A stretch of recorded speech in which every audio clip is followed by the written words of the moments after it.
Hello and welcome back to Sports with Ben.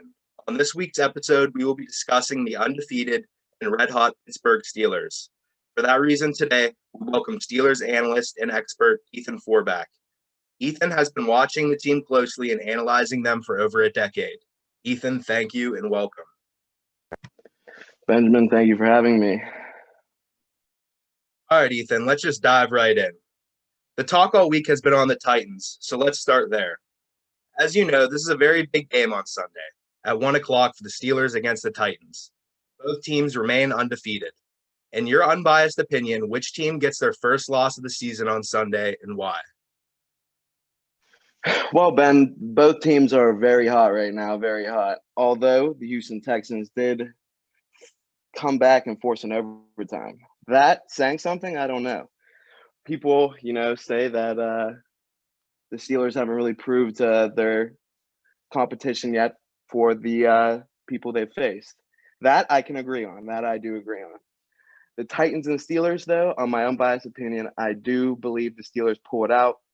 Titans are missing Taylor Lewan. I believe that our DNs will have a field day and we'll get the job done. We may have problems with A.J. Brown, but we'll have to see. I agree, Ethan. I'd love to see the Steelers pull it out on Sunday. Let's move on. 3 weeks ago, the Titans had a COVID-19 outbreak. This game against the Steelers was rescheduled to this weekend, preventing them from having to forfeit. Do you think the NFL handled this situation correctly?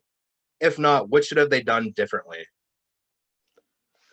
Well, Ben, there's a lot of things that could have been handled differently in that circumstance. But in the end, the NFL did say if this were to happen, they were allowing 2 extra spots on the practice roster to put people on. So in the end, that should ultimately rely on that 2 extra spots that they do have. Were they major starters that had COVID? I couldn't really tell you.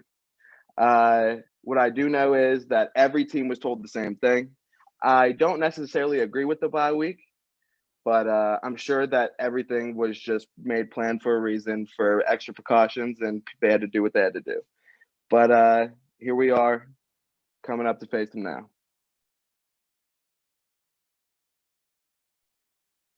I agree. The NFL did with everything they could to get this game up and moving for Sunday. If the Steelers win this game, do you think it establishes their credibility as Super Bowl contenders and threats to AFC perennial powers Baltimore and Kansas City?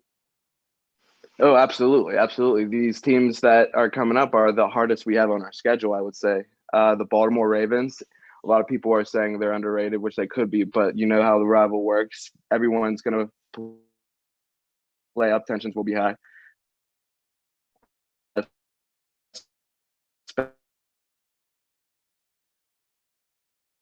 Chiefs did beat the Ravens, but that doesn't prove anything to me because as Pittsburgh, I believe we play up and we play down sometimes. So it's a mix in the middle. If we beat Buffalo, if we beat Baltimore, and if we beat the Titans coming up here, then we're looking pretty swell and pretty looking good for the runnings. I agree. I think these next 3 games are huge. They're really going to tell us who we are. This time last year, the Steelers were 1-4. This year, they're 5-0. In your opinion, what has been the biggest contributing factor that has made this season so much different and more successful than last year? Well, there was a lot of confusion, I feel, on the Steelers team as a whole in general last year, uh, including the Ben Roethlisberger getting hurt and having to juggle quarterbacks.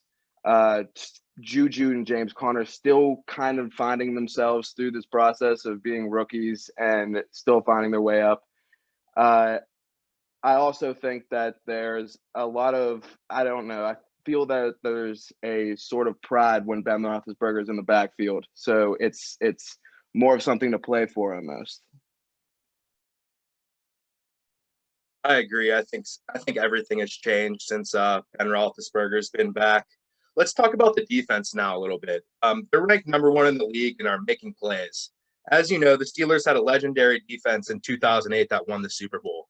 Does this year's group compare to that at all? Do they deserve to be in the conversation?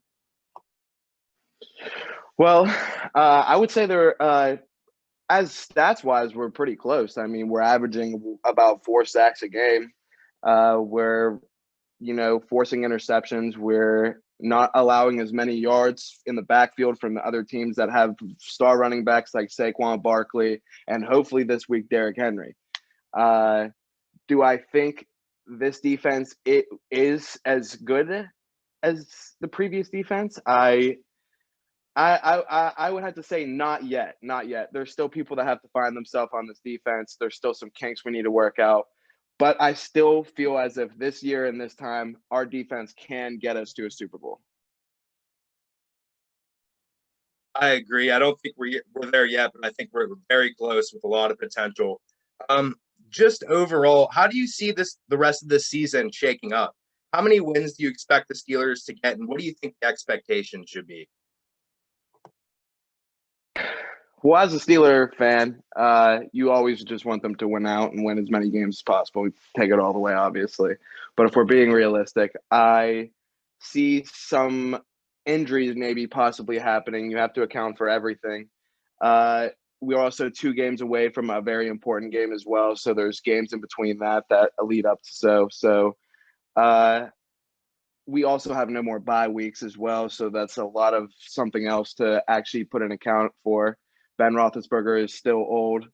And as much as everyone and me, myself, love Big Ben, he is, getting up there in age. So it's not a lot many quarterbacks can really run,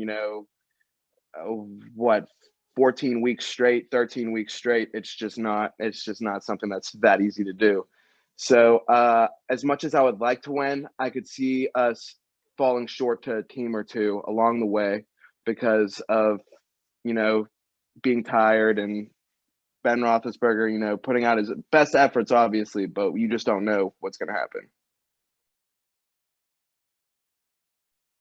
Absolutely, I agree. Well, unfortunately, we are out of time. I want to thank you again, E, for coming on the show and sharing your analysis. Be sure to tune in next week for another episode of Sports with Ben. Thanks again, E. No problem. Thanks for having me.